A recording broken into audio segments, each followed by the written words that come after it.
Hello everybody, welcome to Civil Step. So in our lecture series of previous year questions, we are discussing the subject of modern Indian history और आज हम part 2 शुरू करने जा रहे हैं important personalities का। तो इम्पॉर्टेंट पर्सनैलिटीज़ का जो टॉपिक है उसका हम पार्ट 1 ऑलरेडी कवर कर चुके हैं, जिसमें we discussed about Dadabhai Naoroji, Gopal Krishna Gokhale and all the important viceroys and governor generals जिनसे प्रीवियस ईयर पेपर्स में क्वेश्चंस आए हैं। उनके अलावा और भी जो पर्सनैलिटीज़ हैं जो हमारे मॉडर्न इंडिया के लिए इम्पॉर्टेंट हैं और जिनसे रिलेटेड क्वेश्चंस आए हैं पास्ट ईयर पेपर्स में, उनके बारे में डिस्कस करेंगे। इन क्वेश्चंस को अगर आप क्विज फॉर्मेट में सॉल्व करना चाहते हैं तो you can go to our website that is civilstep.com और वहाँ पे आप अपनी परफॉर्मेंस को इवेल्युएट कर सकते हैं। So now let's start with this video. So this question came in the recent prelims of 2018 और इस क्वेश्चन में हमसे पूछा गया है, इस क्वेश्चन में हमारे पास एक स्टेटमेंट दी हुई है एक लीडर से रिलेटेड और हमें बताना है कि ये जो स्टेटमेंट है ये इनमें से किस लीडर से, किस इंपॉर्टेंट पर्सनैलिटी से रिलेटेड है। तो he wrote biographies of Mazzini, Garibaldi, Shivaji and Shri Krishna and he stayed in America for some time and he was elected to the Central Assembly। तो हमें बताना है कि ये जो डिस्क्रिप्शन है वो इनमें से किस लीडर पर फिट रहता है। तो biographies of Mazzini, Garibaldi, Shivaji and Shri Krishna, we know that Lala Lajpat Rai जो थे उन्होंने ही इनको लिखा था and he was also elected to the central assembly and he also stayed in America for some time. So that's why our answer is C, that is Lala Lajpat Rai. Now let's know more about him. So he was very outspoken writer and politician और बहुत ही prolific writer भी थे, जिसके बहुत सारे जो works हैं, उनकी जो राइटिंग्स हैं वो हमारे पास अवेलेबल हैं, जैसे unhappy India, young India, history of Arya Samaj, England's date to India, और जो उनकी पॉपुलर बायोग्राफीज़ की सीरीज़ है जिसके बारे में हमसे क्वेश्चन में भी पूछा गया है, दैट इज़ मजीनी, गैरिबॉल्डी और स्वामी दयानंद, इन सब से रिलेटेड उन्होंने बायोग्राफीज़ राइट की हैं। तो जो नेशनलिस्टिक दयानंद एंग्लो वैदिक स्कूल है उसको भी स्टैब्लिश करने में इन्होंने हेल्प किया था and he was the follow of Dayanand Saraswati, जिनके बारे में हमने पढ़ा था आर्य समाज के बारे में जब हमने पढ़ा, and Dayanand Saraswati was the founder of Arya Samaj. उसके बाद उन्होंने कांग्रेस पार्टी को ज्वाइन कर लिया और फिर उन्होंने पॉलिटिकल एजिटेशन स्टार्ट कर दिया था। जैसे हमने लाला लाजपत राय के बारे में पढ़ा था कि he was involve in the political agitation in the national movement in the Punjab area, और जहां से उनको डिपोर्ट करके मंडाले बर्मा में भेज दिया गया विदाउट ट्रायल इन मई 1907। और 1907 का जो कांग्रेस सेशन था, जिसे सूरत स्प्लिट के नाम से भी जाना जाता है, जहां पर मॉडरेट्स और एक्सट्रीमिस्ट्स के बीच रिफ्ट आ गई थी, वो अलग अलग हो गए थे। तो उसी सेशन में जो एक्सट्रीमिस्ट थे वो लाला लाजपत राय को अपना प्रेसिडेंट बनाना चाहते थे इंडियन नेशनल कांग्रेस का, और जो मॉडरेट्स थे वो रास बिहारी घोष को बनाना चाहते थे। और इसी की वजह से, बैकग्राउंड तो हमने पहले पढ़ ही रखा है कि बहुत सारी चीज़ें थी जिसके वजह से उनके बीच में डिफरेंसेस क्रिएट हो गए थे, लेकिन जो इमीडिएट जो रीज़न था वो ये था कि लाला लाजपत राय को प्रेसिडेंट नहीं बनाया गया इंडियन नेशनल कांग्रेस को, और उनकी जगह रास बिहारी घोष को बना दिया गया। इसी वजह से जो मॉडरेट्स और एक्सट्रीमिस्ट हैं वो अलग हो गए। उसके बाद वर्ल्ड वॉर फर्स्ट में लाला लाजपत राय जो है वो यूनाइटेड स्टेट्स में भी रहे थे कुछ टाइम, जिसके बारे में हमसे क्वेश्चन पूछा गया है, और यहीं पे ही founded Indian home rule league of America in New York city. तो आपको ध्यान रखना है कि जो Indian home rule league of America है that was founded by Lala Lajpat Rai in New York city.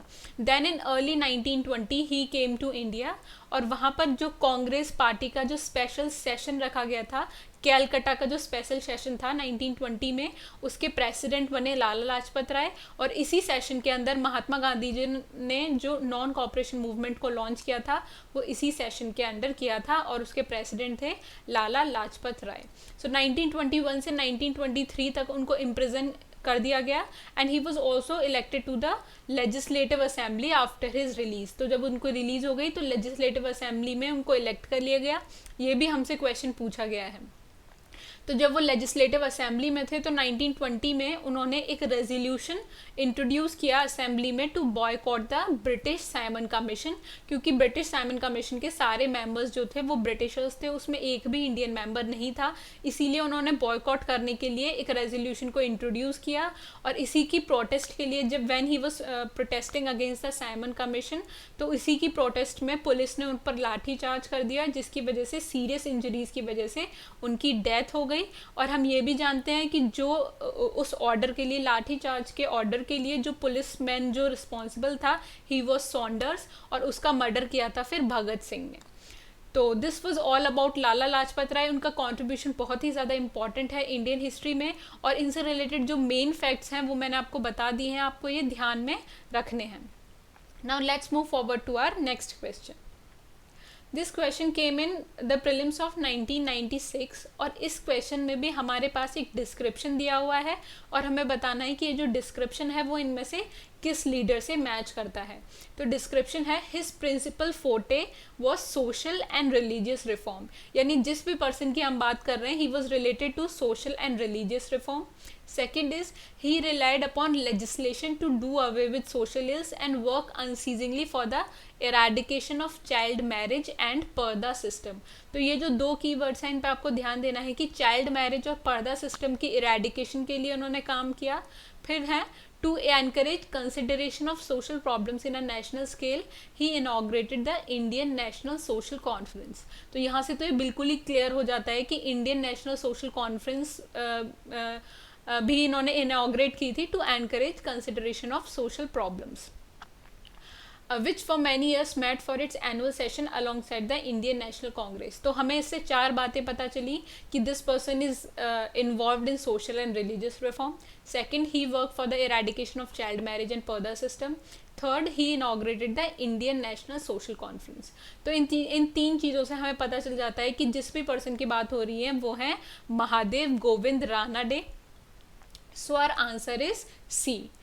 तो मैंने जब आपको इंडियन नेशनल सोशल कॉन्फ्रेंस के बारे में पढ़ाया था, वहाँ भी मैंने आपको नोट कराया था कि ध्यान देना है कि जैसे जो ऑर्गेनाइजेशंस होती हैं उनका लीडर कौन है, फाउंडर कौन है, किस एम के साथ उनको खोला गया है, कौन से ईयर में वो स्टार्ट की गई हैं, और उनसे रिलेटेड क्या कौन कौन से लोग इन्वॉल्व हैं।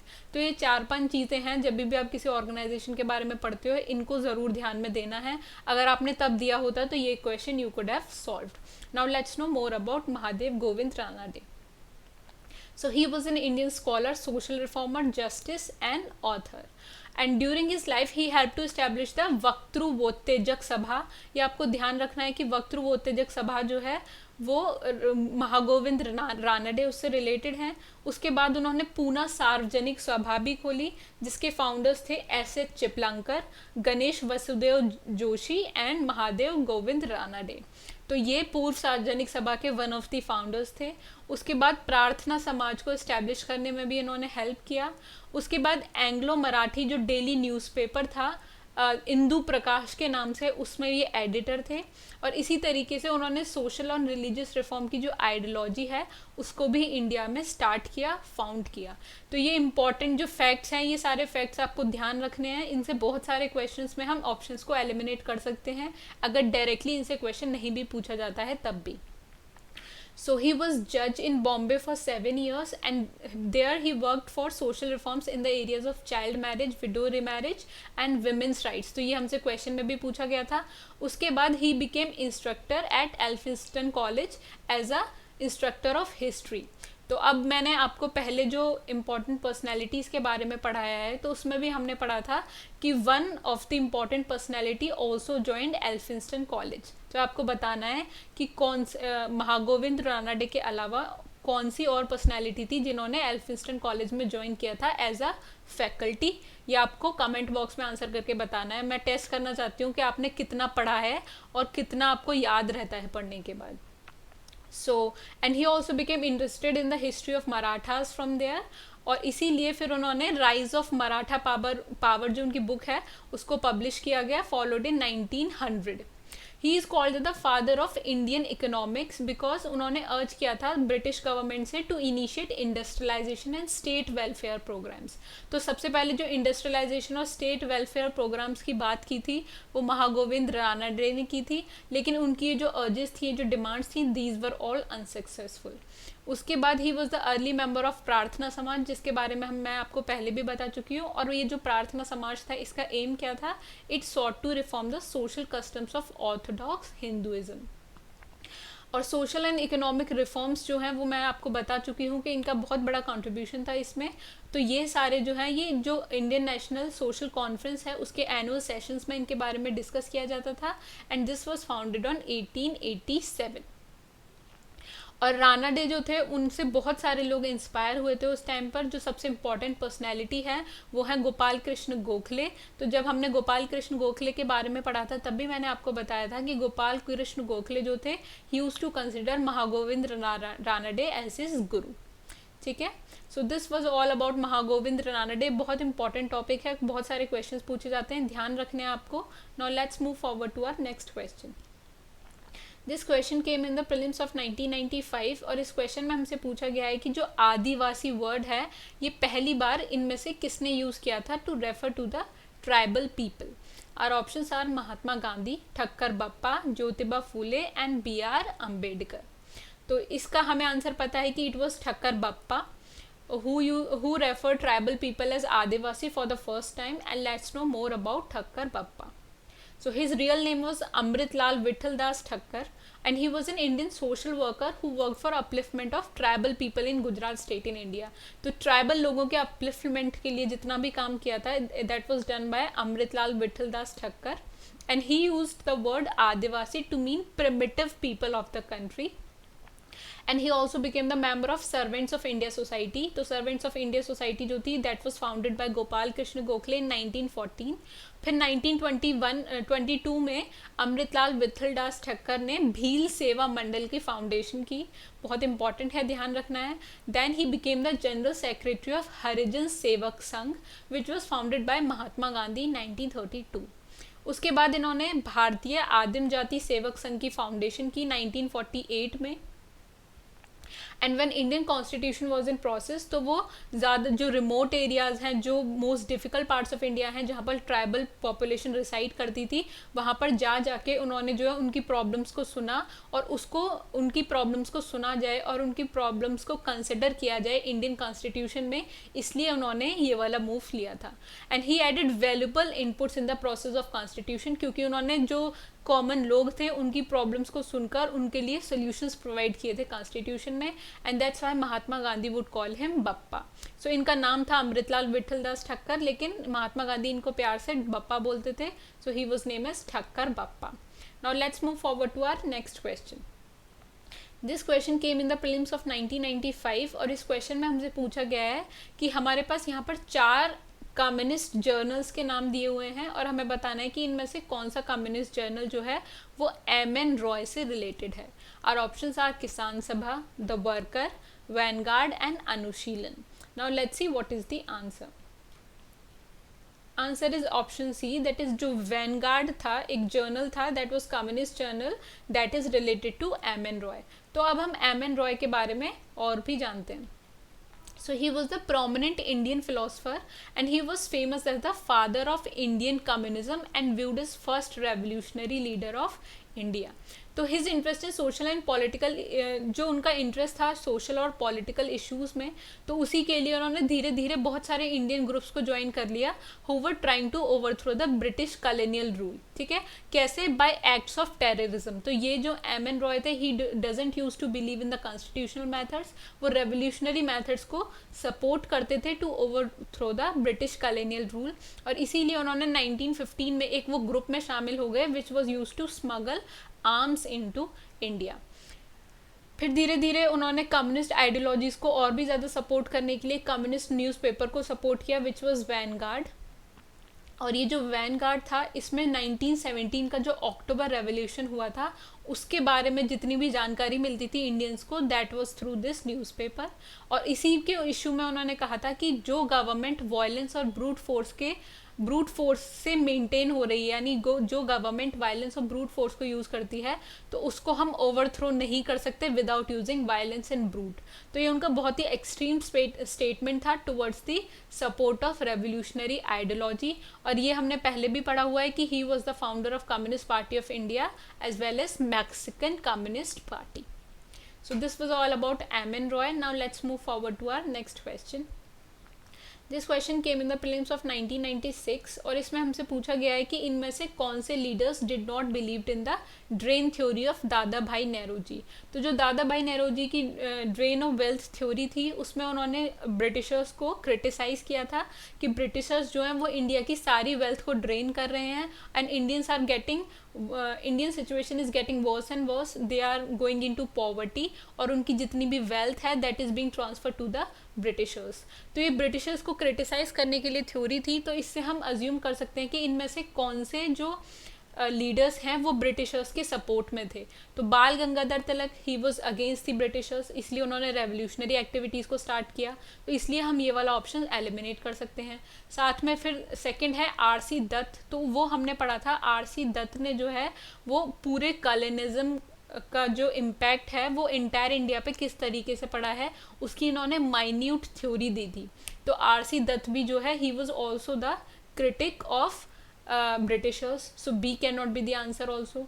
फिर एमजी रानाडे जो हैं वो भी ब्रिटिशर्स के अपोजिट थे, तो इसलिए उन्होंने भी ड्रेन थ्योरी जो थी दादा भाई नेहरूजी का उसमें वो बिलीव करते थे, ही सपोर्टेड दैट। बट जो सर सैयद अहमद खान थे उनको ऐसा लगता था कि we had to support Britishers so that Britishers can like work in favor of Muslims or work in favor of developing the mindset of Muslims और education system। तो Muslims के डेवलपमेंट के लिए काम करेंगे ब्रिटिशर्स, ऐसा लगता था सर सैयद अहमद खान को, इसीलिए he use to support the britishers. और इसीलिए दादा भाई नेहरूजी की जो ड्रेन थ्योरी थी he didn't used to believe in that, that's why our answer is option D, Sir Syed Ahmad Khan. Now let's know more about Sir Syed Ahmad Khan. So he was the Muslim educator, jurist and author और Anglo Mohammedan oriental college जो था उसके भी founder यही थे, जिसे अभी हम अलीगढ़ मुस्लिम यूनिवर्सिटी के नाम से जानते हैं। And he was the principal motivating force, तो जो इंडियन इस्लाम का रिवाइवल हुआ था he was the principal motivating force behind that. यानी इससे पहले सर सैयद अहमद खान के जो एफर्ट्स थे उनसे पहले इंडियन मुस्लिम्स जो थे they didn't used to study और they didn't used to focus much on the education। तो उन्होंने ही इसमें रिवाइवल लाया कि हमें जो है पढ़ने की ज़रूरत है, अवेयरनेस की नीड है, so that we can put our demand in front of Britishers, और वो अपने डेवलपमेंट के लिए हमें खुद ही काम करना होगा। तो ये जो पूरा रिवाइवल का सिस्टम है वो सर सैयद अहमद खान ने इंट्रोड्यूस किया था अमंग द इंडियन मुस्लिम्स। और उन्होंने बहुत सारी बुक्स वगैरह भी लिखी थी, जिसमें से कुछ हैं जैसे essays on the life of Muhammad and commentaries on the Bible and on the Quran. उसके बाद 1888 में उनको नाइटहुड प्रोवाइड की गई ब्रिटेन की क्वीन से। एंड उन्होंने और भी बहुत सारे काम किए थे, जैसे हमने देखा कि इंडियन मुस्लिम्स में उन्होंने इंडियन एजुकेशन के लिए अवेयरनेस फैलाई, साथ में बहुत कॉलेजेस भी खोले थे जिसमें से अलीगढ़ मुस्लिम यूनिवर्सिटी जो है सबसे फेमस है। उसके बाद उन्होंने जो विमेन की पोजीशन थी उसको इम्प्रूव करने के लिए भी बहुत सारे काम किए थे, जैसे विमेन को बेटर एजुकेशन मिलनी चाहिए। And he also opposed a purdah system and polygamy, and he also advocated easy divorce and piri and muridi का जो सिस्टम था मुस्लिम्स में उसको भी इन्होंने कंडेम किया था। उसके बाद 1876 में जब ये रिटायर हो गए तो he became a member of imperial legislative council in 1878। तो ये आपको ध्यान में रखना है, ये पूछा जा सकता है, जैसे हमने प्रीवियस क्वेश्चंस में भी देखा है कि वहाँ पर जो डिस्क्रिप्शन होता है एक लीडर के लिए तो उसमें इस टाइप के जो स्टेटमेंट्स होते हैं वो इंक्लूड किए जाते हैं। तो अपकमिंग ईयर्स में हो सकता है सर सैयद अहमद खान पर भी ऐसा क्वेश्चन आ जाए, तो इसलिए आपको ध्यान में रखना है। और he was very loyal to the britishers, that's why to award और to reward his loyalty he was provided with knighthood in 1888। तो ये भी इंपॉर्टेंट फैक्ट है, ये आपको ध्यान में रखना है। Now let's move forward to our next question. This question came in the prelims of 1999 और इसमें हमसे पूछा गया है कि इनमें से कौन से लीडर को ब्रिटिशर्स के द्वारा डिसमिस कर दिया गया था from the Indian civil service. Our options are Satyendra Nath Tagore, Surendra Nath Banerjee, R C. Dutt and Subhash Chandra Bose. तो ये जो है ये हमने बहुत बार पढ़ चुके हैं अभी तक. प्रीवियस वीडियोस में भी मैंने आपको कई बार बताया है, सारी बुक्स में भी ये स्पेसिफिकली मेंशन है कि जो सुरेंद्र नाथ बैनर्जी थे, he was dismissed by the Britishers from the Indian civil service. That's why our answer is B. So now let's know more about Surendranath Banerjee. So he was the one of the founders of modern India and he also was the proponent of autonomy within the British Commonwealth. तो college की graduation के बाद उन्होंने England में apply कर दिया था for admission to the Indian civil service, जो उन्होंने पास भी कर लिया था. तो he was the only Hindu जिन्होंने इंडियन सिविल सर्विस का एग्जाम क्रॉस किया था तब तक, और उनको फिर रिजेक्ट कर दिया गया on the basis of miss representation of his age. तो इससे रिलेटेड एक बहुत इंपॉर्टेंट फैक्ट भी है कि जब उनको कहा गया कि उन्होंने अपनी एज को मिस रिप्रेजेंट किया है, यानी वो यंगर थे लेकिन उन्होंने जो एज मेंशन की थी वो ज़्यादा कर दी थी. तो इन्होंने फिर जो सुरेंद्र नाथ बैनर्जी हैं, इन्होंने एक केस डाल दिया था और उसमें उन्होंने प्रूफ भी किया कि जो उन्होंने एज भरी है वो हिंदू ट्रेडिशन के अकॉर्डिंग, जब से like when a person was conceived तब से उन्होंने अपनी एज कैलकुलेट की है.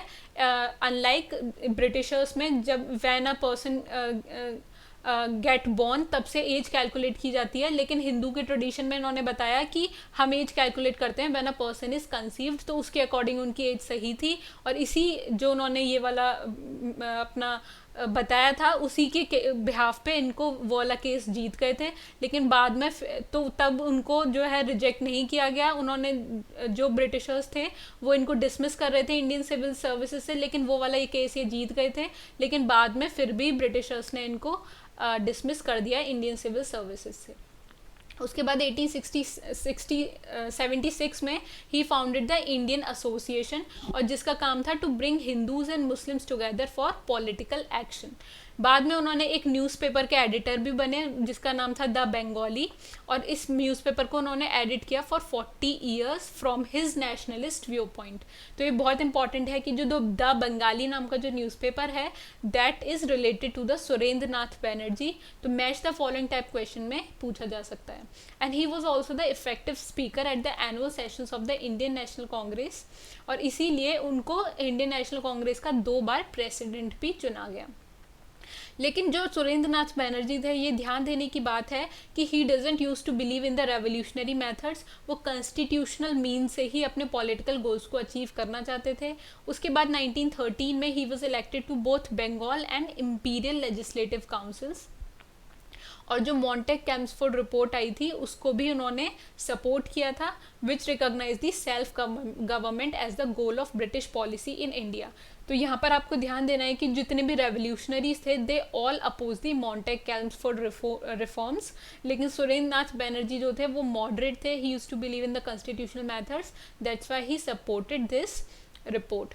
उसके बाद उन्होंने अपनी ऑटोबायोग्राफी भी लिखी थी which was known as a nation in making in 1925. तो ये आपको बहुत इंपॉर्टेंट है कि जो सुरेंद्र नाथ बैनर्जी की जो ऑटोबायोग्राफी थी that was named as a nation in making. Now let's move forward to our next question. This question came in the prelims of 1999 और इस क्वेश्चन में हमसे पूछा गया है कि जो कांग्रेस की पॉलिसी थी प्रे एंड पैटिशन की, यानी वो ब्रिटिशर्स के सामने प्रे करते थे और फिर पैटिशन लिखते थे जो भी उनकी डिमांड थी. तो that system came to an end under the guidance of Aurobindo Ghosh, Bal Gangadhar तिलक, लाला लाजपत राय और महात्मा गांधी. तो ये वाला जो सिस्टम है कांग्रेस का, ये सबसे पहले किसने एंड किया है इनमें से? तो our answer is option B, that is Bal Gangadhar Tilak, क्योंकि he was a revolutionary. He doesn't use to believe in the pray and petition or the constitutional method of the moderates. That's why he ended this policy and he started revolutionary activities to achieve his political goals. Now let's know more about Bal Gangadhar Tilak. So he was the Indian nationalist, teacher, lawyer and an independence activist. तो Indian independence movement का जो first leader माना जाता है वो बाल गंगाधर तिलक को ही माना जाता है, और जो ब्रिटिशर्स थे they used to call him father of the Indian unrest. तो ये फ्रेज भी आपको ध्यान में रखना है। And he was also conferred with the title of Lokmanya. तो लोकमान्य का जो टाइटल है, जो हम इन्हें लोकमान्य तिलक बोलते हैं, तो ये जो टाइटल है that was given by people, जिसका मतलब है accepted by the people as their leader. तो लोगों ने उन्हें अपना ऐसा लीडर मान लिया था और तभी उनको ये वाला टाइटल दिया गया था। फिर अब हम जानेंगे कि इनके क्या क्या कंट्रीब्यूशन थे। तो 1914 में he founded the Indian home rule league, जिसके बारे में हमने ऑलरेडी पढ़ा हुआ है कि 2 होम रूल लीग थी, one was founded bye Tilak and another was by Annie Besant. उसके बाद 1916 में एक लखनऊ पैक्ट हुआ था जो कांग्रेस और मुस्लिम लीग के बीच हुआ था, which provided for Hindu Muslim unity in the nationalist struggle. साथ में एक इंस्टीट्यूशन को उन्होंने एज अ यूनिवर्सिटी कॉलेज में भी डेवलप कर दिया after founding the Deccan education society. तो जो डेक्कन एजुकेशन सोसाइटी है that was also founded by बाल गंगाधर तिलक इन 1884 and that aimed at educating the masses specially in the English language. तो मासेस को, जितनी भी पॉपुलेशन है उसको इंग्लिश लैंग्वेज में ट्रेन किया जाना चाहिए, इसमें बहुत ज़्यादा बिलीव करते थे बाल गंगाधर तिलक। और उनको ऐसा लगता था कि अगर मासेस जो हैं वो इंग्लिश जान जाएंगी तो they can also work for their favour against the britishers. और लोगों को और भी ज़्यादा पॉलिटिकल कॉन्शियस बनाने के लिए उन्होंने 2 वीकली न्यूज़पेपर्स को साथ स्टार्ट किया। तो एक थे केसरी नाम का न्यूज़पेपर था जो मराठी में पब्लिश किया जाता था, एंड सेकंड वाज द महारत नाम से, जिसको इंग्लिश में पब्लिश किया जाता था। और फिर एक बहुत इम्पॉर्टेंट फैक्ट है जो बाल गंगाधर तिलक से रिलेटेड है कि इन्होंने जितना भी नेशनलिस्ट मूवमेंट है उसको हिंदू टिंज तो जो दिया था वो बाल गंगाधर तिलक ने दिया था। यानी जितने भी हिंदू से रिलेटेड जो रिलीजन है, हिंदू रिलीजन से रिलेटेड जो सिम्बॉलिज्म है, जैसे गंगा में डुबकी लगाने का जो आइडिया था, उसके बाद जो शिवाजी फेस्टिवल्स को सेलिब्रेट करने का था, तो इस तरीके के जो हिंदू फेस्टिवल्स हैं उनको इन्होंने शामिल कर लिया था नेशनलिस्ट मूवमेंट में। और जो गणेश जी को सेलिब्रेट करने के लिए जो फेस्टिवल होता है उसको भी इन्होंने नेशनलिस्ट मूवमेंट में शामिल कर लिया। तो पूरे नेशनलिस्ट मूवमेंट को इन्होंने हिंदू रिलीजन से जो जोड़ा था that was the work of बाल गंगाधर तिलक। और इनको 2 बार सेडेशन के चार्ज पर जेल भेजा गया, first time for 18 months and another time for 6 years। और जब वो मंडाले जेल में थे वहीं पर उन्होंने द श्रीमद् भगवद गीता रहस्य जो है वो लिखा था, which is also known as Bhagavad Gita और गीता रहस्य। तो जो सेक्रेड बुक है हिंदूज़ की गीता के नाम से, उसको उन्होंने एक्सप्लेन किया था कि जो गीता है उसमें री इनकारनेशन और इस टाइप के जो कंसेप्ट थे, तो उन्होंने उनको कंडेम किया और बताया कि जो गीता है उसमें लिखा हुआ है कि ह्यूमंस को अपनी डेवलपमेंट के लिए कैसे काम करना पड़ता है, और अगर हमें अपने लिए कुछ चाहिए तो humans have to work for that by themselves, हमें किसी पर डिपेंड नहीं रहना चाहिए। तो इस तरीके के जो कंसेप्ट हैं वो उन्होंने हिंदू सेक्रेड बुक से लेकर इस बुक में जोड़े, सो दैट जो मासेस हैं, जो पॉपुलेशन है, वो भी अपने आप को कनेक्ट कर पाए नेशनलिस्ट मूवमेंट से। So this was all about Bal Gangadhar Tilak. ये आपको ध्यान रखने हैं सारे facts. Now let's move forward to our next question. This question came in the prelims of 2006 और इस क्वेश्चन में हमसे पूछा गया है कि मैडम भीकाजी कामा से रिलेटेड इनमें से कौन से स्टेटमेंट्स करेक्ट हैं। तो जो पहला स्टेटमेंट है वो है कि madam Cama unfold the national flag at the international socialist conference in Paris in the year 1907। दूसरा है मैडम कामाज्योति she served as private secretary to the Dadabhai Naoroji. And third है madam Cama was born to Parsi parents. तो जो third statement है कि she was born to Parsi parents, that is absolutely correct statement. तो third is right. तो जब हमें पता है कि थर्ड स्टेटमेंट करेक्ट है तो हम ऑप्शन सी को एलिमिनेट कर सकते हैं। उसके बाद शी ऑल्सो वर्क विद दादा भाई नेहरूजी एज अ सेक्रेटरी। तो जो सेकंड स्टेटमेंट है वो भी हमारा बिल्कुल करेक्ट है। सो इससे हमें पता चलता है कि डी को हम एलिमिनेट कर सकते हैं। तो नाउ आंसर मस्ट बी ए और बी। लेकिन जो फर्स्ट स्टेटमेंट है that she unfold the national flag at the international socialist conference, अगर ये वाला स्टेटमेंट यहीं तक होता तो ये वाला स्टेटमेंट भी बिल्कुल करेक्ट हो जाता। लेकिन ये बहुत ट्रिकी दिया है एग्जाम में, क्योंकि इन्होंने जो नेशनल फ्लैग अनफोल्ड किया था वो इंटरनेशनल सोशलिस्ट कॉन्फ्रेंस में किया था, लेकिन that conference was held in Germany instead of Paris. तो यहाँ पर ये पेरिस है, इसी वजह से ही ये वाला स्टेटमेंट हमारा इनकरेक्ट हो जाता है। तो आप देख सकते हैं कि इस तरीके के ट्रिकी क्वेश्चंस पूछे जाते हैं यूपीएससी में, तो आप किसी भी वर्ड को इग्नोर करना अफोर्ड नहीं कर सकते, आपको हर वर्ड पे ध्यान देना है कि पेरिस में नहीं हुई थी ये वाली conference, it was held in Germany, that's why first statement is incorrect, so our answer is B, that is 2 and 3 only. Now let's know more about madam Bhikaji Cama. So she was also known as Madam Kama, and she was the Indian political activist, and she was also the advocate for women right. तो वो एक बहुत ही extremely wealthy Parsi business family से belong करती थी, और उन्होंने जो अपनी अर्ली एजुकेशन थी वो बॉम्बे में ही ली थी. तो इस स्टेटमेंट से हम डिड्यूस कर सकते हैं, जो हमसे क्वेश्चन में भी पूछा गया था, that she was born in to Parsi family and she worked in collaboration with many famous nationalist, जैसे सरदार सिंह हैं, दादा भाई नेरोजी हैं. उसके बाद जब उन्होंने सुना था कि ऐसी बातें चल रही थी उस टाइम के पॉलिटिकल एनवायरनमेंट में कि मैडम भीकाजी कामा को जो है वो डिपोर्ट कर दिया जाएगा, तो इसीलिए शी शिफ्टेड टू पेरिस, और वहाँ पर उन्होंने अपने घर में ही हेडक्वार्टर खोल लिया, और जहाँ पर जो भी यंग रेवोल्यूशनरीज थे जो इंडिया के बाहर इंडियन रेवोल्यूशन के लिए काम करते थे, जैसे लाला हरदयाल, तो वो उनसे मिलती थी और उनकी हेल्प करती थी. तो जो मैडम भीकाजी कामा थी, she also use to support the violent revolutionary means, यानी वो रेवोल्यूशन में बिलीव करती थी टू अचीव द फ्रीडम. और अभिनव भारत सोसाइटी की जो रेवोल्यूशनरी सोसाइटी थी, जिसके बारे में मैंने आपको पहले भी पढ़ाया है, तो उसकी बहुत ही ज़्यादा एमिनेंट पर्सनैलिटी है, उससे रिलेटेड बहुत ही इंपॉर्टेंट पर्सनैलिटी है मैडम भीकाजी कामा. उसके बाद 1907 में जब उन्होंने सोशलिस्ट कांग्रेस को अटेंड किया at Stuttgart which is in Germany, then she unfurled the first Indian flag designed by her, we can see that here also. ठीक है. उसके बाद सरदार सिंह राणा के साथ मिलके इन्होंने इंडिया में रेवोल्यूशनरी लिटरेचर और एक्सप्लोजिव को स्मगल करना शुरू कर दिया, और इसीलिए इनको मदर ऑफ इंडियन रेवोल्यूशनरीज भी बोला जाता है. तो आप जान सकते हैं कि भीकाजी कामा के बारे में क्या क्या इंपॉर्टेंट फैक्ट्स हैं जिनसे क्वेश्चंस आ सकते हैं, वो सारे यहाँ पर मैंशनड हैं, आपको ध्यान में रखने हैं, और you can revise them several times. Now let's move forward to our next question. This question came in the prelims of 2008, और इसमें पूछा गया है कि इनमें से कौन से गांधी जी के फॉलोअर्स जो थे वो टीचर थे बाय प्रोफेशन. तो हमारे पास ऑप्शंस हैं A.N. Sinha, Braj Kishore Prasad, J.B. Kripalani and Rajendra प्रसाद.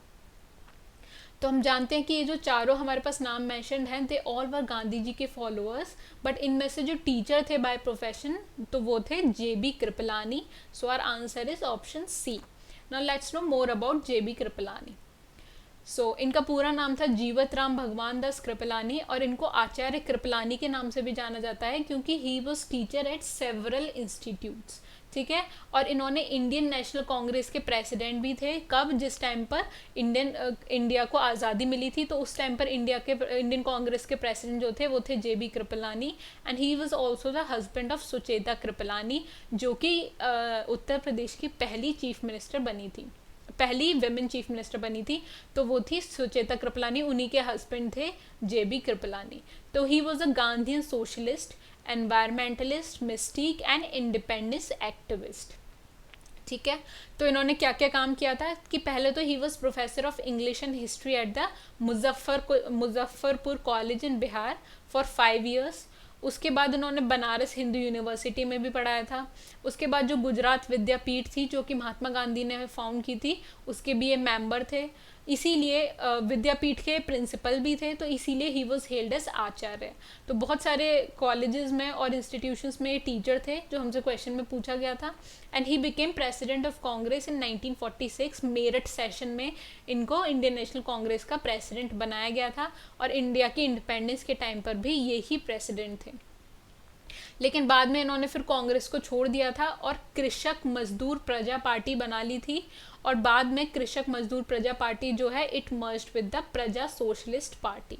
फिर उसके बाद इन्होंने प्रजा सोशलिस्ट पार्टी से भी रिज़ाइन कर दिया था 1954 में, और इन्होंने बहुत सारी बुक्स भी लिखी थी, जिसमें से एक जो बहुत इम्पॉर्टेंट है वो है authoritative biography of Gandhi ji, और इसके बाद इनकी जो डेथ है वो 1982 में हो गई थी. तो हम इसे जान सकते हैं कि इनका जो कॉन्ट्रीब्यूशन था it was very important in from the point of view of an exam, क्योंकि इंडिपेंडेंस के टाइम पे भी यही थे इंडियन नेशनल कांग्रेस के प्रेसिडेंट, गांधी जी के सपोर्टर थे, मेरठ सेशन में इनको बनाया गया था president.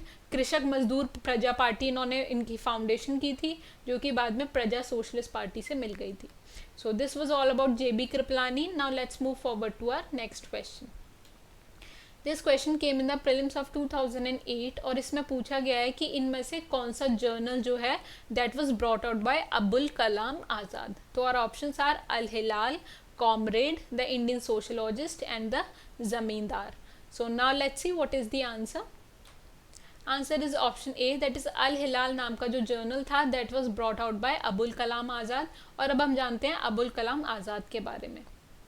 So he was also known as Maulana Azad, आपने नाम भी सुना होगा, and he was Islamic theologian who was one of the leaders of the Indian independence movement against British rule. तो he became active in journalism, जब वो अपनी late teens में थे तभी he became active in journalism. और 1912 में उन्होंने एक वीकली उर्दू लैंग्वेज न्यूज़पेपर को पब्लिश करना शुरू किया कैलकटा में, और जिसका नाम था अल हिलाल, जिसका मतलब होता है द क्रेसेंट। तो ये हमसे क्वेश्चन में भी पूछा गया था, आपको ध्यान रखना है कि अल हिलाल जो था that was Urdu language newspaper that was started by Abul Kalam Azad in Calcutta. और ये वाला जो पेपर है इसमें वो किस तरीके का प्रोपेगेंडा करते थे कि जितनी भी मुस्लिम कम्युनिटीज़ हैं जो for its anti British stance, तो वो उन मुस्लिम्स को क्रिटिसाइज़ करते थे जो कि ब्रिटिशर्स के लिए लॉयल थे, तो उनको वो क्रिटिसाइज़ करते थे। और जितनी भी मुस्लिम कम्युनिटी है उसको वो इंस्पायर करते थे फॉर एंटी ब्रिटिश स्टांस। उसके बाद कैलकटा में he join the Indian National Congress party जो है उसको इन्होंने ज्वाइन कर लिया। और गांधी जी के बहुत ज़्यादा क्लोज थे ये, इसीलिए उन्होंने सिविल डिसोबीडियंस कैंपेन्स जो है, सॉल्ट मार्च जो था जिससे सिविल डिसोबीडियंस मूवमेंट को स्टार्ट किया था, उसमें इन्होंने पार्टिसिपेट किया था, जिसके लिए इनको सेवरल टाइम्स इम्प्रिजन भी किया गया था 1920 से 1945 के बीच में, जहाँ पर 3 हमारे जो है नेशनल फ्रीडम मूवमेंट हुए थे, non cooperation movement, civil disobedience and quit India movement. उसके बाद आज़ाद को कांग्रेस पार्टी का प्रेसिडेंट बना दिया गया था 1923 में, जो कि जब स्पेशल सेशन हुआ था दिल्ली, जो स्पेशल सेशन हुआ था 1923 में, उसके प्रेसिडेंट बना दिए गए थे अबुल कलाम आज़ाद। और फिर से इनको 1940 से 46 के बीच में इंडियन नेशनल कांग्रेस का प्रेसिडेंट बना दिया गया। और जो खिलाफत मूवमेंट था जो कि टर्की के कैलिफ को रिमूव कर दिया था, उसके अगेंस्ट किया गया था, उसमें भी ये बहुत ज़्यादा एक्टिव थे। और इंडिपेंडेंस के बाद इंडिया के जो फर्स्ट एजुकेशन मिनिस्टर हैं वो भी अबुल कलाम आज़ाद ही थे। ये बहुत ज़्यादा इंपॉर्टेंट फैक्ट है, आपको ध्यान में रखना है। और इनकी जो ऑटोबायोग्राफी है उसको इंडिया विंस फ्रीडम के नाम से जाना जाता है, जो कि इनकी डेथ के बाद पब्लिश की गई थी 1959 में। उसके बाद 1992 में इनको पॉस्टमसली भारत रत्न भी प्रोवाइड किया गया, जो कि इंडिया का हाईएस्ट सिविलियन अवार्ड जो है। तो जो अबुल कलाम आज़ाद थे वो भारत रत्न भी हैं। So now let's move forward to our next question. This question came in the prelims of 2008 और इस क्वेश्चन में पूछा गया है कि इनमें से कौन से राइटर ने और पोएट ने सुबह आज़ादी नाम की जो पोएम है वो लिखी थी। तो और options are Sahir Ludhianvi, second is Faiz Ahmad Faiz, third is Mohammad Iqbal and fourth is Maulana Abul Kalam Azad. तो सुबह आज़ादी जो है, जिसे डॉन ऑफ इंडिपेंडेंस के नाम से भी इस पोएम को जाना जाता है, तो this poem was written by Faiz Ahmad Faiz. ये बहुत ही इंपॉर्टेंट है, बहुत ही फेमस है, आपको ऑलरेडी पता भी होगा शायद इसके बारे में। So our answer is option B. Now let's know more about Faiz Ahmad Faiz. So he was the Pakistani leftist poet and author and one of the most celebrated writers of the Urdu language, and he was nominated for Nobel Prize in Literature. तो Nobel Prize के लिए इनको nominate किया गया था literature में, but he didn't won that, but he won the Lenin Peace Prize. 1930 अब हम जानेंगे कि इनका शुरू से मतलब क्या बैकग्राउंड था. तो 1935 में इन्होंने मोहम्मदन एंग्लो ओरिएंटल कॉलेज को ज्वाइन कर लिया था as a faculty, which was founded by sir Syed Ahmad Khan. और उसके बाद he use to serve as a lecturer in English and British literature. उसके बाद 1935 में एक उर्दू मैगजीन थी अदब ए लतीफ़ के नाम से, तो इन्होंने उसको ज्वाइन कर लिया था as a editor in chief. तो ये बहुत इंपॉर्टेंट है, ध्यान रखना है, क्योंकि जो डिस्क्रिप्टिव टाइप क्वेश्चंस होते हैं जिसमें डिस्क्रिप्शन दे दिया जाता है और पूछा जाता है कि ये डिस्क्रिप्शन किस लीडर से मैच करता है, तो उसमें इसी टाइप के स्टेटमेंट्स दिए जाते हैं कि ये एडिटर इन चीफ थे इस मैगजीन में, इस तरीके के। तो ये एडिटर इन चीफ थे अदब ए लतीफ़ मैगजीन में। उसके बाद इन्होंने पहली जो अपनी बुक है वो पब्लिश की थी 1941 में, और उसका नाम था नक्श ए फरियादी। और पाकिस्तान के इंडिपेंडेंस के बाद जब इंडिया और पाकिस्तान अलग अलग हो गए थे, तो he joined Pakistan and he became the editor to the Pakistan Times. उसके बाद पॉस्टमसली इनकी डेथ के बाद पाकिस्तान गवर्नमेंट ने इनको जो वहाँ का हाईएस्ट सिविल अवार्ड है निशान ए इम्तियाज़, तो वो इनको प्रोवाइड किया गया 1990 में। तो जो हमसे क्वेश्चन में पूछा गया था सुबह आज़ादी पोएम के बारे में, वो हमारी यहाँ पर मेंशन्ड है, वो इन्होंने ही लिखी थी, तो ये आप पढ़ लेना, बहुत ज़्यादा अच्छी पोएम है, आपको इससे इंस्पायर्ड फील होगा। सो this was all about Abul Kalam Azad.